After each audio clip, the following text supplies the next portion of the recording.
اور مفلس شخص کس طرح سے مصر کا بادشاہ بنا، آپ نے سنا تھا کہ ایک مزدور غریب مفلس گھر سے نکلا، ملک شام کا سفر کیا، خاطر خواہ فائدہ نہ ہوا۔ اس کے بعد مصر کے اندر آیا تو تربوز بیچنے کا کام شروع کیا، اور اس کے بعد قبرستان میں جا کر کے مردے دفنانے لگا اور ٹیکس وصول کرنے لگا، اور اس کے بعد بادشاہ کے دربار میں پیش ہوا، ظاہراً اپنی ایمانداری کو ظاہر کیا۔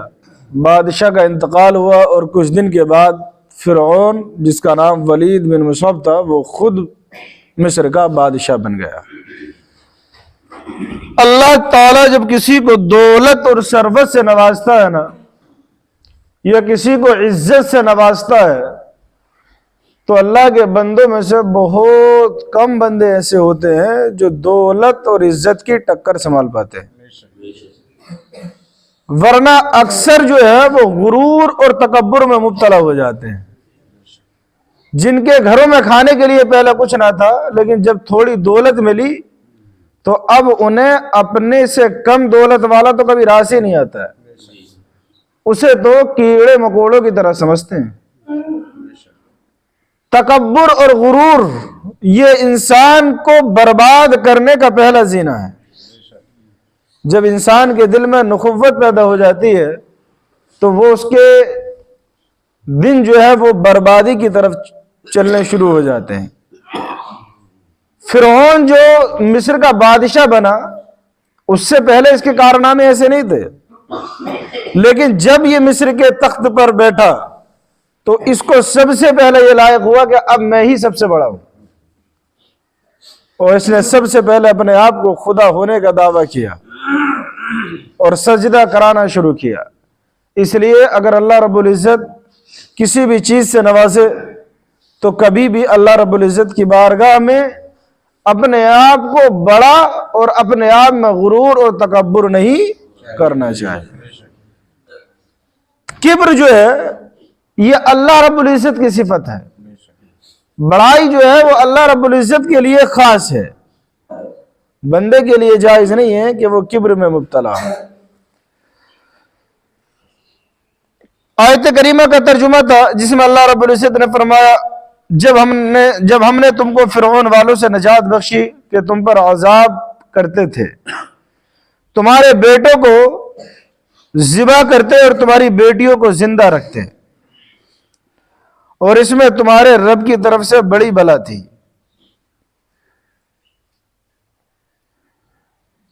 ایک چیز غور کیجئے، اس آیت کریمہ میں ہے کہ تمہارے بیٹوں کو ذبح کرتے اور تمہاری بیٹیوں کو زندہ رکھتے۔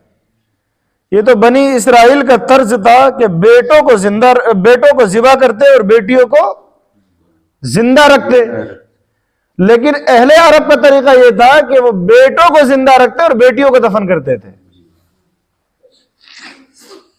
بیٹیوں کو زندہ درگور کر دیتے تھے لیکن بیٹوں کو زندہ رکھتے تھے، کیونکہ ان کے نظر میں یہ تھا کہ بیٹیاں ہوں گی تو یہ ہمارے لیے، ہمارے آگے چل کر کے کیا ہے، ہماری شان ہیٹی کا سبب بنیں گی۔ آج دنیا کہتی ہے کہ اسلام بیٹیوں کو ادھیکار نہیں دیتا، قید کر کے رکھتا ہے، کبھی برقعے میں، کبھی مارکیٹ جانے کے لیے، کبھی اس کے لیے، کبھی اس کے لیے۔ حالانکہ آج جو دنیا ان کو آزادی کی بات کرتی ہے، اسلام نے عورت کو اتنی آزادی دی کہ اتنی آزادی اس سے پہلے کبھی تھی ہی نہیں، اور جتنی آزادی اسلام نے دی وہ معاشرے کو صاف ستھرا رکھنے کے لیے دی۔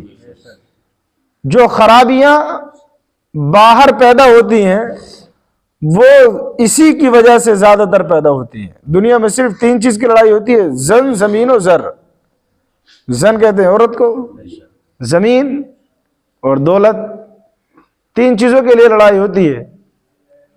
تو اس لیے اسلام نے عورت کے لیے وہ احکام بیان کیے تاکہ عورت سے ایک بھائی کی عزت جڑی ہوتی ہے، ایک باپ کی عزت جڑی ہوئی ہوتی ہے، ایک گاؤں کی عزت جڑی ہوتی ہے، ایک شہر کی عزت جڑی ہوتی ہے۔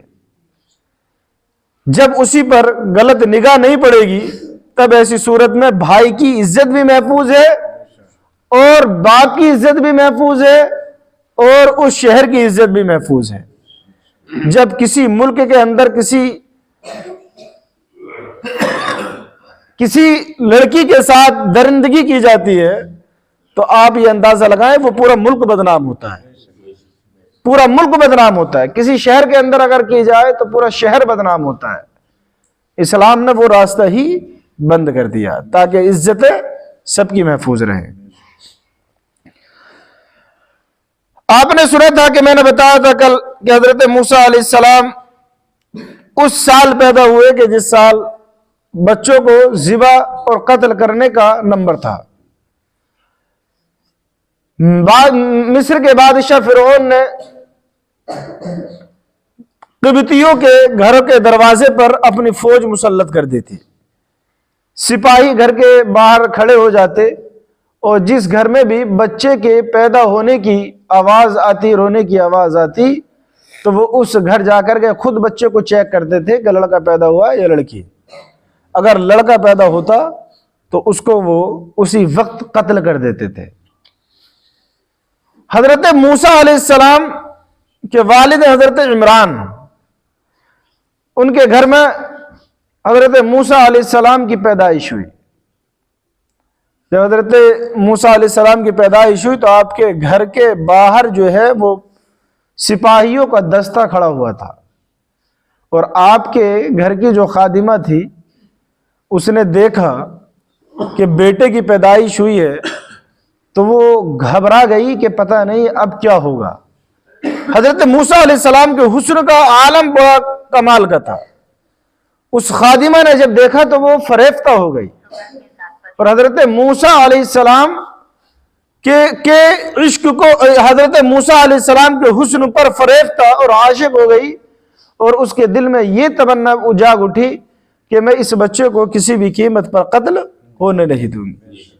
اس خادمہ نے کیا کیا، حضرت موسیٰ علیہ السلام کی پیدائش ہوئی تو بکری کا ایک بچہ لیا، اور بکری کا ایک بچہ لے کر کے اس کو ذبح کیا۔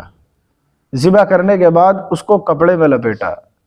کپڑے میں لپیٹنے کے بعد گھر کے دروازے سے باہر نکلی تو سپاہیوں کے دستے نے پوچھا کہ کس کی پیدائش ہوئی؟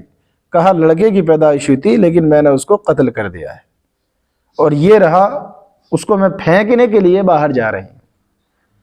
سپاہیوں کا دستہ تھا، اللہ رب العزت نے حفاظت فرمائی، ان کے دل میں بات ڈال دی، انہوں نے اعتبار کر لیا، اور اعتبار کرنے کے بعد وہ اس بکری کے بچے کو، وہ خادمہ جو ہے وہ پھینکنے کے لیے چلی گئی۔ گھر کے اندر حضرت موسیٰ علیہ السلام کی پرورش ہوتی رہی۔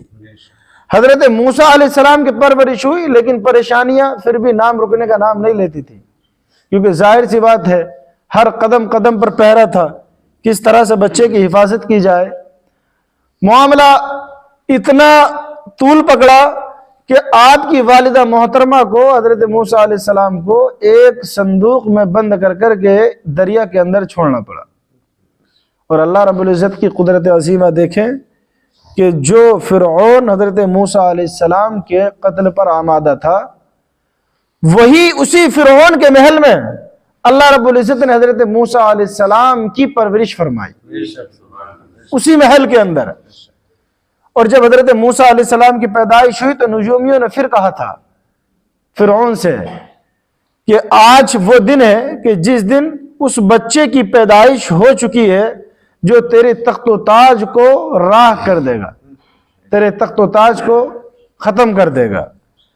تو فرعون اور زیادہ گھبرایا تھا، اور اتنا زیادہ گھبرایا کہ اس نے اور زیادہ سپاہی اپنے ہر گھر کے اندر تعینات کر دیے تھے۔ لیکن اللہ رب العزت جس کی حفاظت فرمائے اسے دنیا میں کوئی مار نہیں سکتا ہے۔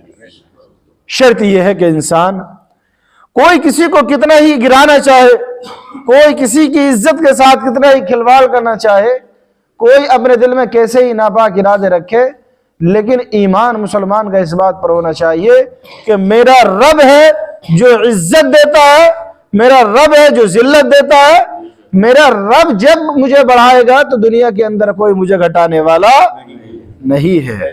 وہی رب ہے جو سب کی حفاظت فرماتا ہے، بندہ تو صرف اپنے سوچ اور فکر کے مطابق کسی کے لیے اچھا سوچتا ہے، کسی کے لیے غلط سوچتا ہے۔ اسی رب نے قانون بنایا ہے کہ اپنے بھائی کے لیے اچھا سوچو گے تو ثواب پاؤ گے، اور اگر کسی کے غلط لیے سوچو گے تو اس کا انجام غلط ہی تمہیں بھگتنا پڑے گا۔